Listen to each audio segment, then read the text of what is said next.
नमस्कार दोस्तों, आज बात करेंगे भारत की सेनाओं की और खास तौर पर देश की वायुसेना, जिसने हाल ही में पाकिस्तान के खिलाफ अपने शौर्य और साहस का अदम्य परिचय दिया।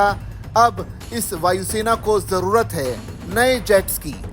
आप सब जानते ही हैं कि पुराने MiG-21 और जैगवार अब ओल्ड फैशन हो चुके हैं और वायुसेना इसे अब अपने बेड़े से हटाने की तैयारी कर रही है। ऐसे में भारत को अब 100 से ज़्यादा नए जेट्स की ज़रूरत है। भारत ने अभी हाल ही में फ्रांस से राफेल खरीदे हैं, 38 राफेल, लेकिन ये काफ़ी नहीं हैं। एक तरफ से पाकिस्तान, दूसरी तरफ से चीन जैसे दुश्मन से अगर भारत की सीमाओं की हिफाजत करनी है तो भारत को अपनी वायुसेना को और भी मजबूत बनाना होगा। इसके लिए नए जेट्स की ज़रूरत है। ऐसे में अमेरिका भारत को F-35 और रूस Su-57 जेट्स का ऑफर दे रहा है, लेकिन क्योंकि ज़्यादा महंगे होने की वजह से भारत के लिए इसे खरीदना फिलहाल टेढ़ी खीर नजर आ रहा है। ऐसे में अब भारत चाहता है कि उन्हें ऐसे जेट्स मिलें जो कीमत में भी कम हो और तकनीक में भी इन F-35 और Su-57 को टक्कर दें। ऐसे में अब भारत ने एक ऐसा देश ढूंढ निकाला है जो भारत की इन दोनों ही ज़रूरतों को पूरा कर सकता है। जी हाँ, ये कोई और नहीं बल्कि नॉर्थ कोरिया का दुश्मन साउथ कोरिया है। साउथ कोरिया का KF-21 बोरामई मेटियोर मिसाइल के साथ एक शक्तिशाली जेट बनकर उभरा है। भारत इसके लिए दिलचस्पी दिखाकर सही दिशा में कदम भी बढ़ा रहा है, खासकर जब चीन और पाकिस्तान जैसे खतरे बढ़ रहे हों। ये जेट न सिर्फ हवा में ताकत देगा बल्कि भारत की आत्मनिर्भरता को भी बढ़ाएगा। हालांकि डील को फाइनल करने में अभी समय और बातचीत लगेगी, लेकिन ये भविष्य की रक्षा के लिए एक बड़ा कदम साबित हो सकता है। अब KF-21 बोरामई की बात करें तो आखिर इसके बारे में जानते हैं कि आखिर ये है क्या और क्या क्या खासियत है इसमें। KF-21 बोरामई दक्षिण कोरिया का एक मल्टी रोल फाइटर जेट है जिसे कोरिया एरोस्पेस इंडस्ट्रीज ने बनाया है। इसे पहली बार 2021 में दुनिया के सामने पेश किया गया था।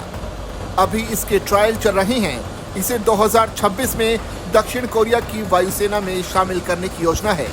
ये जेट हल्का और स्टील्थ फीचर्स वाला है, यानी ये दुश्मन की रडार से बच सकता है। इसका मकसद पुराने जेट्स को बदलना और हवा में ताकत बढ़ाना है। अगर इसकी खूबियों की बात की जाए तो KF-21 की कुछ खूबियां जो हम आपको बताते हैं। ये जेट कई लाजवाब खूबियों से लैस है। चाहे गति और दूरी की बात की जाए तो करीब 2200 किलोमीटर प्रति घंटे की रफ्तार से 1000 किलोमीटर तक उड़ सकता है।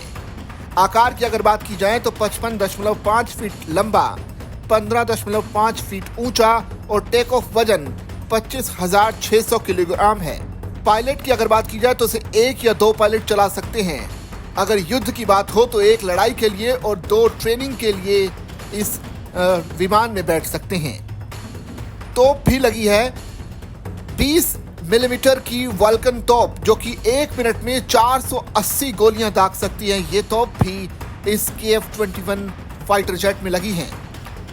और अगर हथियार की बात की जाए तो इस विमान के साथ 10 जगह यानी हार्ड पॉइंट्स दिए गए हैं, जहां 5 air to air meteor sidewinder और 5 एयर टू ग्राउंड मिसाइलें यानी एंटी शिप मिसाइलें या बम लगाए जा सकते हैं।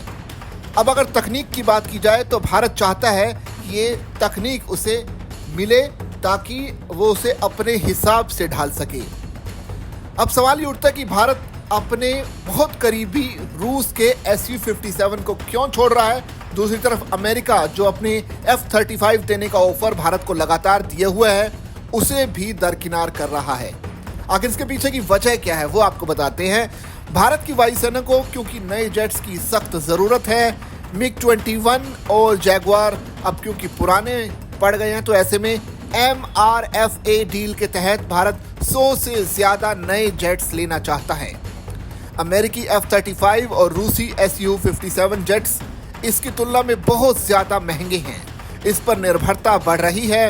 वहीं KF-21 सस्ता है, जो कि लगभग 87 से $110 मिलियन प्रति जेट की कीमत से मिलेगा और आधुनिक भी है। यानी भारत ऐसा जेट चाहता ही है जो आधुनिक भी हो, स्टील्थ तकनीक से लैस हो और उनके बजट के हिसाब से भी किफ़ायती हो। तो ऐसे में इस सारी की सारी पैरामीटर्स में KF-21 खरा उतरता है। मेक इन इंडिया की बात की जाए तो भारत ने जो इनिशियली बातचीत की है दक्षिण कोरिया से, उसके मुताबिक भारत चाहता है कि इसे वो अपने यहाँ बनाए। यानी दक्षिण कोरिया को जो तकनीक है वो शेयर करनी होगी भारत को, ताकि भारत अपने रडार इसमें जोड़ सकता है। इसके अलावा चीन का खतरा अगर इसकी बात की जाए तो भारत चीन सीमा विवाद को देखते हुए ये जेट रणनीतिक रूप से भारत को अपर हैंड दिला सकता है, क्योंकि चीन ये जानता है कि दक्षिण कोरिया का ये जेट काफ़ी हद तक आधुनिक है, स्टील तकनीक इसमें जुड़ी हुई है और सस्ता होने की वजह से ये भारत के बजट में भी फिट बैठता है। तो ऐसे में चीन के लिए ये बुरी खबर साबित हो सकता है।